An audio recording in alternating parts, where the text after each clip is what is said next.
Magandang araw, Pilipinas! Magandang araw, Pangasinan! Ako si Mark Jan Custo. At ako naman po si Kim Chastity de Guzman. Maghahatid ng tapat at maasang impormasyon. Una sa serbisyo, Una sa balita. ito ang Tunay Balita!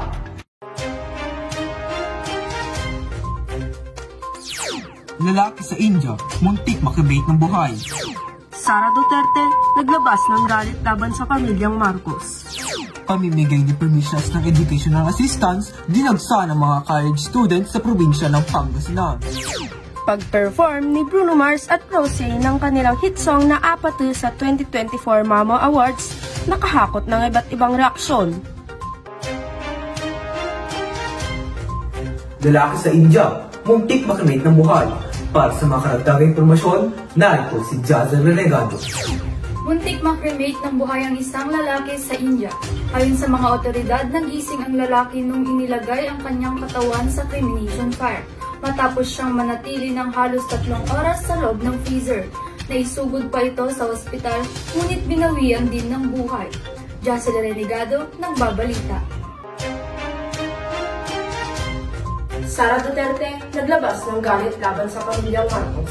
Para sa kabuoang detalye, narito si John Michael Viernes. Kita sa video isang galit na Vice Presidente na si Sara Duterte na pinagmumura at nilabasan ng kanyang galit sa pamilya Marcos. Viral din ang kanyang pinagsasabi na ipapapatay niya ang pamilya Marcos kung siya ipapapatay din. Naglabas naman din agad ng pahayag ang Pangulo rito. John Michael Viernes, nagbabalita. Walang batid na pagtutok dito lang sa Tunay Balita.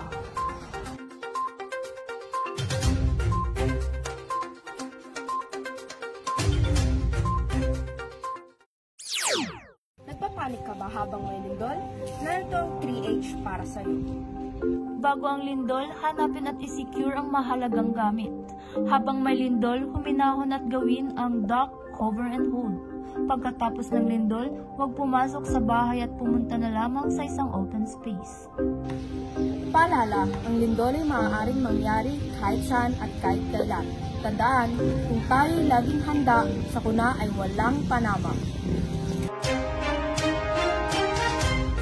At sa pagbabalik ng Tunay Balita, pagbibigay ng permissions ng educational assistance, dinagsa ng mga college students sa probinsya ng Pangasinan. Para bigyan mo ka ang balita, narito si Mark Lawrence Yapi.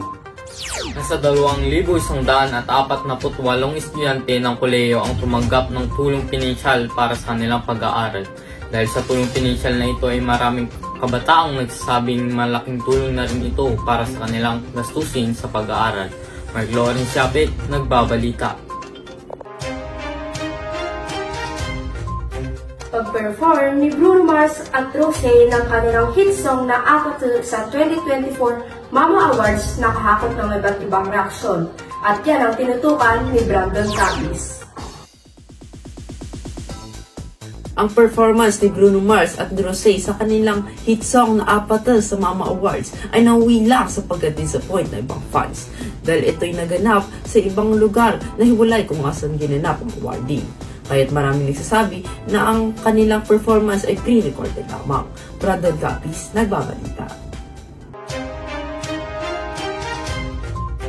At yan po ang mga nakalap na mga balita para sa araw na ito. Muli, ito po ang inyong likod, Mark Jan Custo. At ako naman po si Kim Chastity de Guzman. Maghahatid ng tapat at maaasang impormasyon. Una sa serbisyo, Una sa balita. ito ang Tunay Balita. Mga kababayan, 17 days na lang, Pasko na.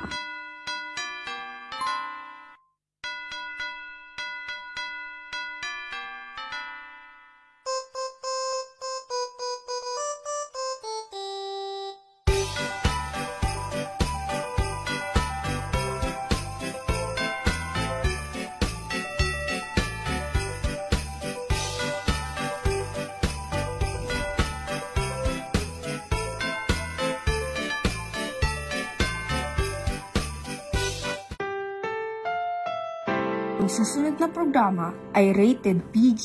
Ito ay nangangailangan ng patnubay at gabay ng mga magulang para sa mga batang manonood.